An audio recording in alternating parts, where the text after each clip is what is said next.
had been, maybe 8, 10 years old about this time, 8 years old we'll say, and it was just like any other show in the country. Well, back in 85, what we call a saturated steam locomotive, which all that did was just run on the steam out of the boiler. The caboose was made after a model of a caboose that we found as a narrow gauge, so that's kind of a unique piece of history. It's the only caboose that I know of that's actually blown up just from a model. There's a fire inside of a contained box. The heat from this fire is transferred through a series of pipes and through the surface area of the box into the water. Track work on a trestle. When they needed water, they drop a hose down in the swamp and suck. The scale drawings of Florence and Cripple Creek with a 3-cylinder vertical engine on the side. Most of the people come to old thrashers, even the old. And these engines both sat in a salvage yard. Fuel them all up and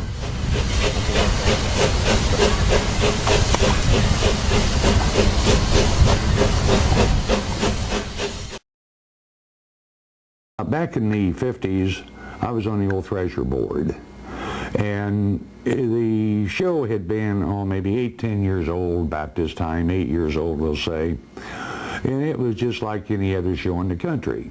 They had a bunch of steam engines and they thrashed and they did this and they did that.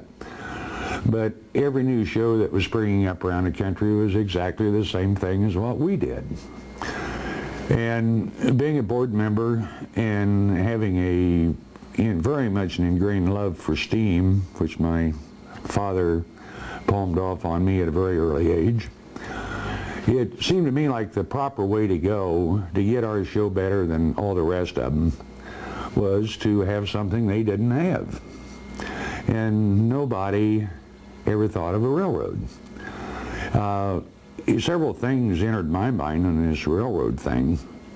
Number one, nobody else had it. It would make a terrific transportation system around the grounds, and I was sure it would be one of the biggest drawing cards old thrashers had. And we kicked this thing around, oh golly, for better than a year, and we didn't know where to go about getting the equipment. We really found, you got to remember now that back in these days, the Thrasher group, the board of directors, was a small, very conservative group of individuals.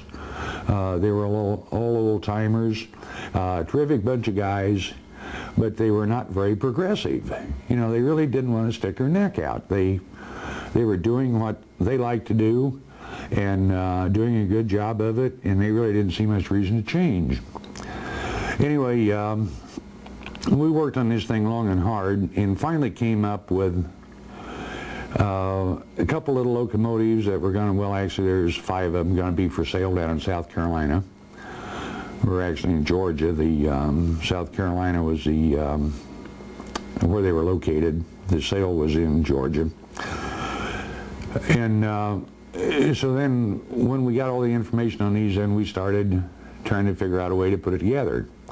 Well, being an old Thrasher board member, I kept hounding the board with this thing. Hey, let's do this. Let's do something.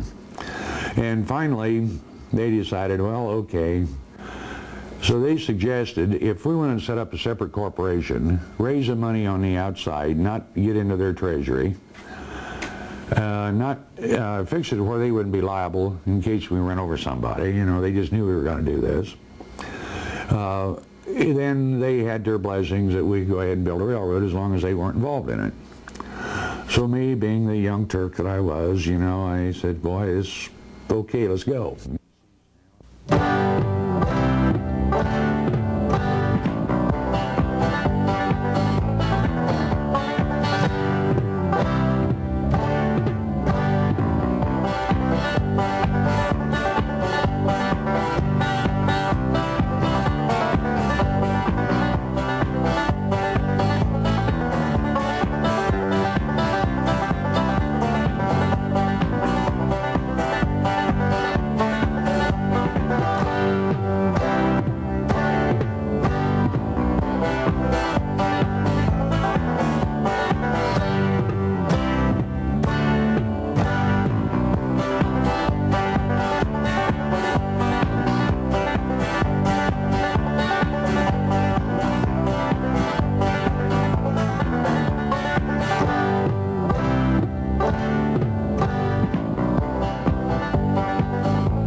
1957 actually marked the beginning stages of the development of the railroad, now one of the most popular attractions at the Midwest Old Settlers and Threshers Reunion.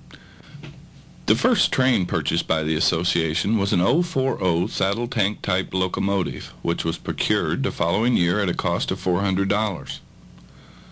The locomotive actually never operated, as it was in a state of disrepair.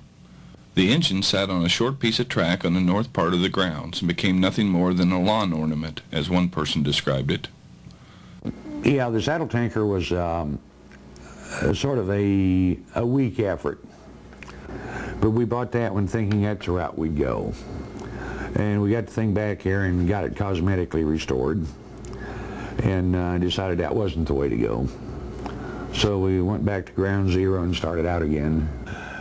And it didn't really have the look of the locomotive we were trying to achieve, and there's no way you could have made it look that way. So we just sort of left it set there and let the kids play on it and went ahead and built a railroad. The movement toward the placement of a railroad operation was underway, as was evidenced by the purchase of a railroad station in late 1958. The building was bought from the CB&Q Railroad at a cost of $100.01 and came from Hillsboro, Iowa. According to an article in the Mount Pleasant News, the building was furnished with a waiting room, ticket office, and freight room. While many people associate the railroad with old threshers, the railroad actually became a separate entity in 1959 with the incorporation of the Midwest Central Railroad. Prior to that time, the planning and operations of the railroad had been undertaken by a railroad committee of the Midwest Old Settlers Association. Financing a railroad was no easy task.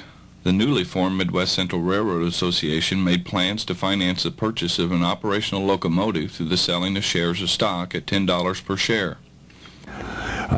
I've been involved in a lot of fundraising things, but never have I ever hit a thing that was so popular as this was. We did get Old Threshers permission to use our mailing list to send out letters to the people that came to the show and telling them what we were planning on doing and promising them a lifetime pass, and all it would cost them was $10. Out of the letters we sent out, we had about a 10% positive return that sent in money. We ended up with about $13,000. Bolstered by the success of the selling of shares of stock, a group from the Midwest Central Railroad traveled to a railroad auction in Georgia. It was at this auction where the first Midwest Central Railway locomotives, which eventually became operational, were purchased. When I said we had 13,000, we had 9,000 at the time of the sale. We had bid on sealed bid. We had one bid was $5,001 for the number 6 engine, and we put a bid in for I think $1,600 on the 2. But if we bought both of them, and we knew we'd already checked the trucking company, we knew what it was going to cost to get them back here, about $3,500. We didn't have enough money to cover it all if we bought everything. So Dad and Lloyd Peterson and myself each sat down and wrote a check for $700. Made a deal with the people who were selling this equipment to throw in a bunch of extra stuff. The model